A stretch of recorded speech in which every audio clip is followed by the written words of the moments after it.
नमस्कार दोस्तों, मैं सौरभ मिश्रा। आप देख रहे हैं ऑन एयर विद सौरभ। आज हमारे साथ एक बहुत खास शख्सियत है, छत्तीसगढ़ के पहले international weightlifter Rustam Sarang ji. Sir, आपका मैं स्वागत करता हूं हमारे शो में। तो सर, आज के सवाल जवाब शुरू करते हैं। पहला सवाल ये मैं आप सर पूछना चाहूँगा, वेट लिफ्टिंग गेम को काफ़ी डिसिप्लिन वाला गेम माना जाता है। आपका शुरुआती कैरियर कैसे शुरू हुआ? लाइक जब वो आप चीज़ को अपने अंदर कैसे लाए कि सीरियसनेस और सारी चीज़ों को? वेट लिफ्टिंग एक्चुअली तो बचपन से ही देखता था मैं। जैसे मेरे फादर जो हैं छत्तीसगढ़ के पहले नेशनल मेडलिस्ट हैं वेट लिफ्टिंग में, जी तो बचपन से ही वेट लिफ्टिंग देखता आया हूँ। जी लेकिन क्योंकि उसमें बहुत ज़्यादा डिसिप्लिन था, बहुत हार्ड वर्क था, जी तो मैं भागता था। लेकिन कुछ ऐसे सिचुएशंस आए लाइफ में, कुछ ऐसी परेशानियाँ आई जी कि परिवार में, जिसके कारण मुझे जो है वेट लिफ्टिंग को चूज़ करना पड़ा। और पापा की भी ये चाहत थी कि वो इंटरनेशनल प्लेयर नहीं बन पाए, तो वो अपने बच्चों को एक इंटरनेशनल स्टेज पर देखे, जी वो नेशनल स्टेज तक ही पहुंच पाए। तो कहीं ना कहीं उनका भी सपना था इंटरनेशनल प्लेयर बनने का, जी। तो इसलिए मैंने भी सोचा कि उनका ये सपना पूरा किया जाए। तो आप अपने रोल मॉडल किनको मानते हैं? हाँ, वैसे तो मैं अपने पिताजी को ही रोल मॉडल मानता हूँ, क्योंकि जी मैंने उनका स्ट्रगल देखा है, उनकी लाइफस्टाइल देखी है जी कि कैसे वो आर्थिक स्थिति ख़राब होने के बाद भी अपना परिवार भी चलाते थे और घर का काम भी करते थे। अपने जॉब के बाद भी पार्ट टाइम वो कारपेंटरी का काम करते थे। जी उसके बाद वो वेट लिफ्टिंग की ट्रेनिंग करके नेशनल मेडल भी जीता उन्होंने, और छत्तीसगढ़ के ऐसे खिलाड़ी बने जिन्हें एकमात्र विक्रम अवार्ड मध्य प्रदेश शासन द्वारा दिया गया। जी तो हमेशा से उनका स्ट्रगल देख के, उनकी परेशानियों से लड़ने की ताकत को देख के ही मैंने उनको अपना हमेशा से रोल मॉडल माना है। जी। आपने जैसा बताया कि आपके फादर भी वेट लिफ्टर रह चुके हैं, वो भी 80-90s के दशक के समय में, जब क्रिकेट और हॉकी को काफ़ी सराहा जाता था। उसके अलावा कोई गेम ज़्यादातर इंडिया में फेमस नहीं था। तो वो समय को और आज के समय को आप कैसे देखते हैं? देखिए, जो मेरे पिताजी के समय की बात करें, अगर 90s या 2000 के बीच की बात करें, यस। तो उस दौरान में ऐसा नहीं है कि दूसरे गेमों को हमारे छत्तीसगढ़ में या रायपुर में या देश में नहीं जाना करते थे। जी परेशानी ये होती थी कि उसकी अच्छी कोचिंग हमको नहीं मिल पाती थी। क्रिकेट अपने आप में एक अलग गेम है, उनका अलग मुकाम है, एक रिक्रिएशन की तरह भी आज भी बच्चे खेलते हैं, हम भी जी खेलते हैं, आप भी खेलते होंगे। जी लेकिन वेट लिफ्टिंग जैसा जो एक टेक्निकल गेम है, जी उसके कोचेस बहुत आसानी से यहाँ पे अवेलेबल नहीं होते थे, जी तो वो ट्रेनिंग उनको मिल नहीं पाती थी, जिससे खिलाड़ी अवेयर नहीं थे। लेकिन आज जब से सोशल मीडिया आया है और आज के जनरेशन जो है हर चीज़ सीखने की चाहत रखते हैं, तो आज लोग जो है वेट लिफ्टिंग को भी जानने लगे हैं, समझने लगे हैं, उसके बारे में पढ़ने लगे हैं, अवेयर हुए हैं। जी और कोचिंग सिस्टम को भी उन्होंने चेंज किया है, सबने पढ़ के लिख के वेट लिफ्टिंग को जान के कि कोचिंग कैसी होती है, वेट लिफ्टिंग की ट्रेनिंग कैसी देनी होगी, बच्चों को कैसे देना है, यूथ को कैसे देना है, ओल्ड एज को कैसे देना है, यंग एज को कैसे देना है। तो आज में और तब में बहुत अंतर है, क्योंकि जैसे जैसे सोशल मीडिया है उसे कई इन्फॉर्मेशन ईजिली अवेलेबल हो जाते हैं, चाहे वो गूगल हो, यूट्यूब हो, हर एक चीज़ का नॉलेज मिल जाता है। तो तब में और आज में बहुत अंतर है, और आज के टाइम में वेट लिफ्टिंग पहले से बहुत ज़्यादा आगे है। तो वेट लिफ्टिंग के अलावा दूसरा कौन सा खेल है जिसको आप फॉलो करते हैं, या बचपन से आपको वेट लिफ्टिंग पसंद थी? नहीं, बचपन से वेट लिफ्टिंग तो पसंद नहीं था मुझे। जी मैं भी क्रिकेट खेलता था और इंटर स्कूल तक खेला भी हूँ, और अपने स्कूल का कैप्टन भी रहा हूँ एक बार। जी लेकिन अगर सबसे ज़्यादा अगर रुचि अगर आप कहें तो मेरे को फुटबॉल में था। जी मुझे शुरू से ही फुटबॉल बहुत पसंद था। जी लेकिन वही बात है कि फ़ुटबॉल की इतनी अच्छी सुविधाएं नहीं थी, या इतना अच्छा कोई कोच नहीं, या इतना अच्छा कोई ग्राउंड नहीं, तो मैं वहाँ तक पहुँच नहीं पाया। लेकिन ऐसे पार्ट टाइम जैसे रिक्रिएशन के लिए, जैसे मैंने पहले ही बताया, क्रिकेट तो मैं खेलता रहा हूँ। जी। तो पहली पसंद अगर देखा जाए तो मेरा फुटबॉल था। तो ये कह सकते हैं कि अगर फुटबॉल का अच्छा स्कोप रहता और चीज़ें रहती तो आप फुटबॉल में भी जा सकते थे? जी ज़रूर ज़रूर। जी। सो आपने कई गेम्स खेले और आपके पास कई चैंपियनशिप में आपने भाग लिया, कई गोल्ड मेडल के साथ आप अपना नाम किए। तो आपका सबसे यादगार पल कौन सा है, या सबसे यादगार गेम जिसमें जो आपको हमेशा याद आता है? जैसे मैं वेट लिफ्टिंग का नाम लूँ तो एक आपके सबकॉन्शियस माइंड में एक याद आती होगी या कुछ ऐसी चीज होगी जो आपको हमेशा हिट करती होगी, तो ऐसी क्या चीज है वो हम जानना चाहेंगे। देखिए, हमेशा एक खिलाड़ी के जीवन में जो एक उद्देश्य होता है कि सिर्फ जीतना, जी। वो हमेशा यही कोशिश करते हैं कि वो जीते। राइट। लेकिन मेरे लाइफ में या मेरे स्पोर्ट्स करियर में कई ऐसे बड़े स्टेज आए हैं जहाँ पे मैंने मेडल नहीं जीता, लेकिन मेडल नहीं जीतने के बाद भी वहाँ से मुझे बहुत कुछ अनुभव मिला, बहुत कुछ एक्सपीरियंस मिला जी। जो हमेशा मेरे दिलो दिमाग में है। और आज भी अगर मैं एक बुरा सपने की तरह अगर देखा जाए तो मैं उसको याद करता हूँ। जो कॉमनवेल्थ गेम्स दिल्ली जो हुआ था, दिल्ली में जो कॉमनवेल्थ गेम्स हुए थे, जी। उसकी तैयारी 2008 से हम लगातार कर रहे थे। इंडियन टीम कर रही थी, मैं भी कर रहा था। और उन 2 सालों में ऐसा कुछ हुआ था कि जैसे मेरी बैक इंजरी हो गई तो डॉक्टर्स ने बोला कि भाई बैक इंजरी जो है अगर ज़्यादा आगे बढ़ती है जी। तो लाइफ के लिए भी परेशानी खड़ी हो सकती है, राइट। तो नहीं करना चाहिए। तो जैसे ही मेरे फादर को ये बात पता चली तो एक पिता होने के नाते जी। उन्होंने सबसे पहले यही सोचा कि बेटे को जो है परेशानी से बचाया जाए। और उन्होंने मुझसे कहा कि पहले अपना हेल्थ पे ध्यान देना है और ये कॉमनवेल्थ गेम्स जो है हम बाद में भी खेल सकते हैं, तो हम पीछे हट जाते हैं, हमको नहीं खेलना है जी। और आगे ध्यान दीजिए करके। जी। तो फादर के साथ थोड़ा सा बात भी हुआ आपस में और थोड़ी सी नाराज़गी भी हुई। मुझे दुख था, वो नाराज़ थे। मैं दुखी इसलिए था कि मैं कॉमनवेल्थ गेम्स की पिछले 2 साल से तैयारी कर रहा हूँ, तो पीछे नहीं हट सकता। जी। और उनको नाराज़गी ये थी कि मैं बात मानने के लिए तैयार नहीं था। जी। लेकिन फिर भी मैं उनसे लड़ झगड़ के जो है नेशनल कैंप चला गया कि नहीं, मुझे ये खेलना ही है, जी। चाहे जो भी हो जाए। जी। क्योंकि इतने दिनों से जो भी मैंने अचीव किया है तो मैं शायद उतनी पहचान वेट लिफ्टिंग को छत्तीसगढ़ में नहीं दिला पाया हूँ। तो अगर इस चोट के साथ भी मुझे लड़ना पड़े तो मैं लड़ूंगा, मुझे परेशानी नहीं है। जी। ऐसा कह के मैं नेशनल कैंप के लिए निकल गया 2008 में। जी। फिर उसके हमने बहुत तैयारी की, बहुत मेहनत की, बहुत दर्द सहा। घर में भी नहीं बताता था कि बैक इंजरी है या मैं नहीं कर पाऊँगा। बस मुझे भी पता था कि मैं आधा हूँ, लेकिन फिर भी मन में चाहत थी कि नहीं, कुछ करना है, मुझे कुछ अचीव करना है। जी। ऐसा करता गया। लेकिन फाइनली जब कॉमनवेल्थ गेम्स के फाइनल ट्रायल्स हुए अगस्त 2010 में, जी।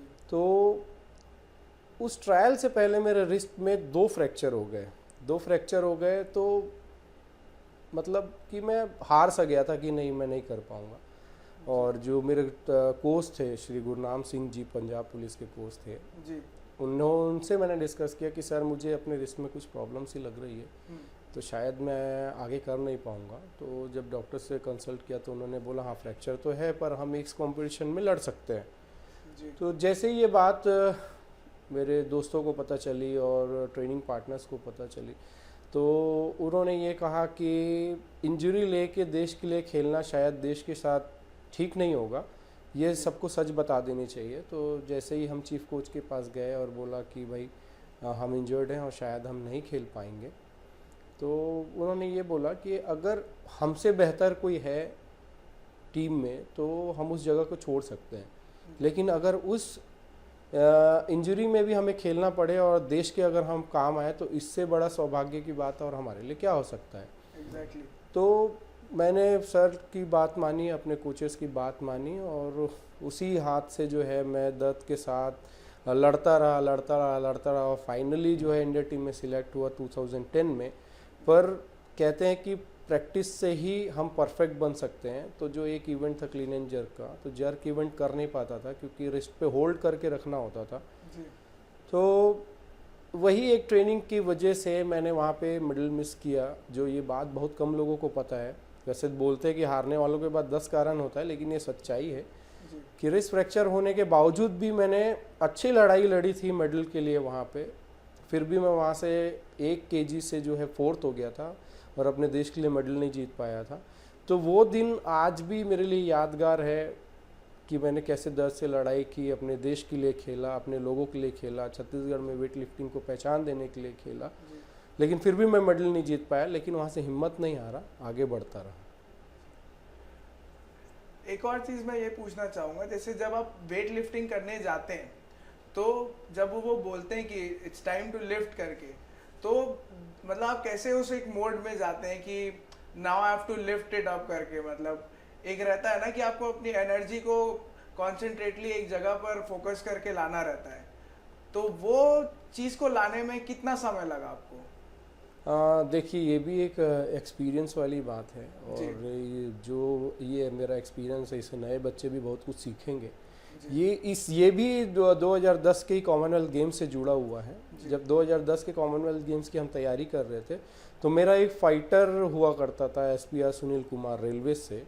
जी। तो वो उन दिनों में बहुत टॉप पे थे, वो बहुत जी। ज़्यादा टॉप पे थे। जी। मैं होता था, और SPR सुनील कुमार और ओमकार उतारी, हम बिल्कुल नेक टू नेक फाइटर होते थे एक दूसरे के। जी। फर्स्ट सेकंड थर्ड ऐसे हम होते रहते थे।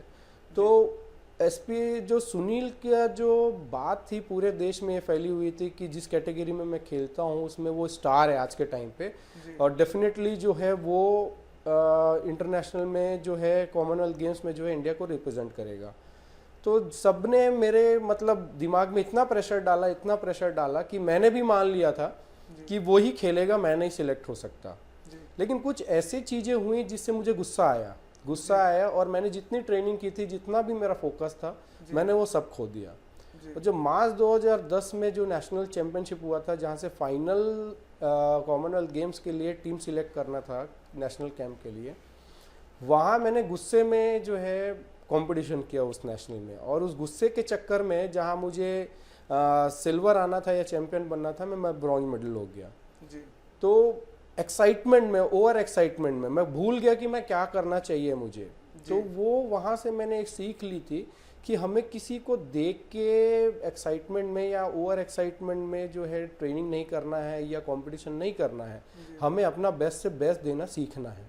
जी। और उस कंपटीशन से मैंने वो सीख ली। फिर उसके बाद जो नेक्स्ट जो ट्रायल्स हुए उस पर मैं उसी पे फोकस किया, और यही सोचा कि 6 अटेम्प्ट जो हमको मिलते हैं स्नैच में 3 और क्लीन एंड जर्क में 3, मुझे ये 6 के 6 अटेम्प्ट क्लियर करना है, अपना बेस्ट से बेस्ट परफॉर्मेंस देना है, चाहे रिजल्ट कुछ भी हो। जी। तो ये चीज़ मैंने वहाँ से सीखा था। जी। सर आपने छत्तीसगढ़ की तरफ से इंटरनेशनल वेट लिफ्टिंग करी, इतनी सारी इंजरी होने के बाद भी, इतनी प्रॉब्लम्स होने के बाद भी, सर आपको सैल्यूट है। अब हम अपने अगले क्वेश्चन पे बढ़ते हैं कि हमने एक बात पढ़ी है कि आपको सेना में बेहतर खेल सिखाने का मौका भी मिल रहा था, लेकिन आपने अपने प्रदेश छत्तीसगढ़ के लिए कुछ करना चाहते थे। तो अभी जो आप जो करना चाहते थे, आपकी जर्नी अभी तक कहाँ पहुँची है? देखिए उन दिनों में क्या है कि वेट लिफ्टिंग को छत्तीसगढ़ में कोई नहीं जानते थे, और हमारी जो छत्तीसगढ़ जो एक नया राज्य होने की वजह से जी। बहुत ज़्यादा हमारे पास ऐसी कोई पॉलिसीज़ नहीं थी, ऐसा कुछ नियम नहीं था जिससे हम खेल को प्रोत्साहन दे सके या खिलाड़ियों को प्रोत्साहन दे सके। तो कहीं ना कहीं छत्तीसगढ़ भी अपने पहचान के लिए स्ट्रगल कर रहा था, क्योंकि नया स्टेट था इसलिए। डेफिनेटली। तो जैसे ही मैंने इंटरनेशनल खेला था, फर्स्ट इंटरनेशनल खेला था और नेशनल मेडल जीता था, तो मुझे आर्मी स्पोर्ट्स इंस्टीट्यूट पुणे से बुलाया गया था, तो मैं वहाँ जाके ज्वाइन किया था।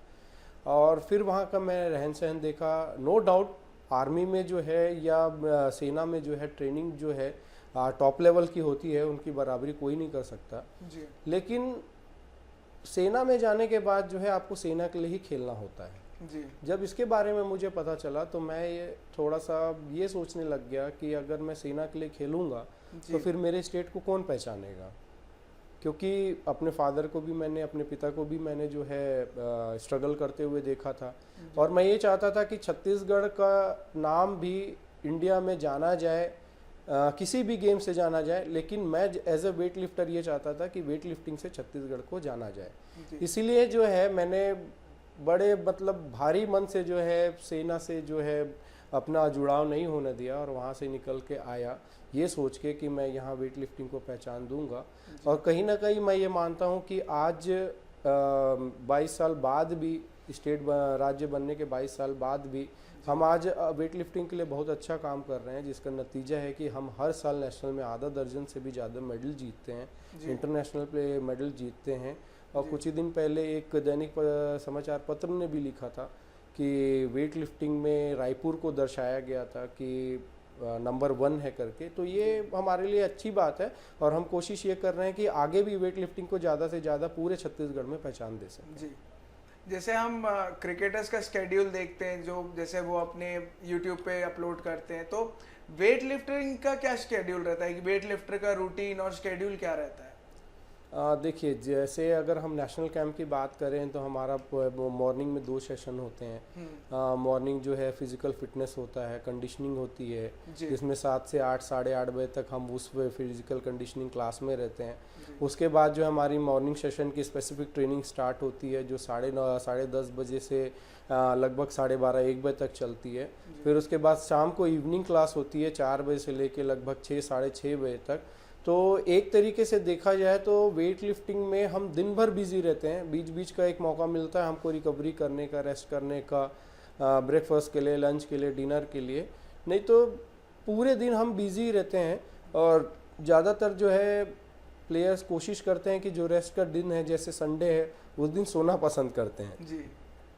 तो बहुत त्याग करना पड़ता है वेट लिफ्टर को, ये बहुत ज़रूरी है क्योंकि कई सारी बातें होती है। हम हाई इंटेंसिटी वर्कआउट करते हैं, बॉडी में फटीग आती है, हम बाहर जाएं और फिर से थक के आएँ और दूसरे दिन के लिए रेडी ना हो, तो हम कोशिश यही ज़्यादा से ज़्यादा करते हैं कि जितना हो सके ट्रेनिंग और रेस्ट को आपस में प्रॉपर एक बैलेंस दे सकें। तो ये वेट लिफ्टर्स की कोशिश होती है। एंड सर डाइट क्या रहती है? देखिए, उसमें जो डाइट की बात अगर हम करें तो अगर नेशनल कैंप की बात करें तो वहाँ तो स्पोर्ट्स न्यूट्रिशनिस्ट होते हैं, उनके अकॉर्डिंग ही हमें चलना होता है। सारा चीज़ निर्धारित होता है पहले से ही, वो पहले से ही सबके बॉडी वेट के अकॉर्डिंग उनकी प्रॉपर बीएमआई निकाल कर और आपके वो सारी साइंटिफिक रिसर्च करके आपके सारे फैट और मसल्स मास देख के ये सब चेक करके फिर वो फाइनल वो इस पे आते हैं, नतीजे पे आते हैं कि इनको इतना देना है और इतना खिलाना है। तो वो अपना अपना होता है, सब बॉडी टू बॉडी वो ये करता है, डिपेंड करता है, सबका एक जैसा नहीं होता है। सो सर, आपने बताया काफ़ी बिजी शेड्यूल रहता है, फिर भी जब आपको खाली समय मिलता है तो आप क्या करते हैं? लाइक आपकी क्या इसके अलावा हॉबीज़ है, लाइक स्पोर्ट्स से रिलेटेड इसके अलावा? देखिए, सब वो ऐसे देखा जाए, अगर मेरी हॉबीज़ की बात की जाए तो मुझे गाना गाना बहुत पसंद है, थोड़ा बहुत गाने गा लेता हूँ और फ्रेंड्स के साथ मूवी देखना बहुत पसंद है। तो जब भी कोई अच्छी एक्शन मूवीज़ आती थी, हॉलीवुड की हो चाहे बॉलीवुड की हो, तो हम वो नहीं छोड़ते थे। जो भी 2-2.5 घंटा जैसे भी होता था, मिल जाता था, तो कोशिश करते थे कि जाके थोड़ा इंटरटेनमेंट टाइम पास करें और माइंड को भी थोड़ा साइकोलॉजिकली भी हम रिलैक्स रहें। सर, एक आखिरी सवाल हमारे दर्शक भी जानना चाहते हैं कि खुद को मोटिवेट करने का मंत्र क्या है? लाइक आजकल जैसे जो हमारा जो देखते हैं ये शो, ज़्यादातर लोग यंगस्टर्स हैं, यूथ है, तो वो आजकल बहुत जल्दी डिप्रेशन में चले जाते हैं। आपको पता ही होगा कि सोशल मीडिया का एरा चल रहा है, काफ़ी लोग डिप्रेस्ड रहते हैं और जल्दी हार मान जाते हैं। तो उनको एक मोटिवेशन का मंत्र जो आप देना चाहें कुछ? देखिए, चूँकि ये सोशल मीडिया का एरा है और कई अच्छी बातें भी सोशल मीडिया में सीखने को मिलती हैं, कई बुरी बातें भी सोशल मीडिया में सीखने को मिलती है, लेकिन पूरा ज़िंदगी का सार जो है सिर्फ सोशल मीडिया नहीं है। हम अपने आसपास से भी सीखते हैं, अपने बड़े बुजुर्ग से भी सीखते हैं, हम छोटे बच्चों से भी सीखते हैं।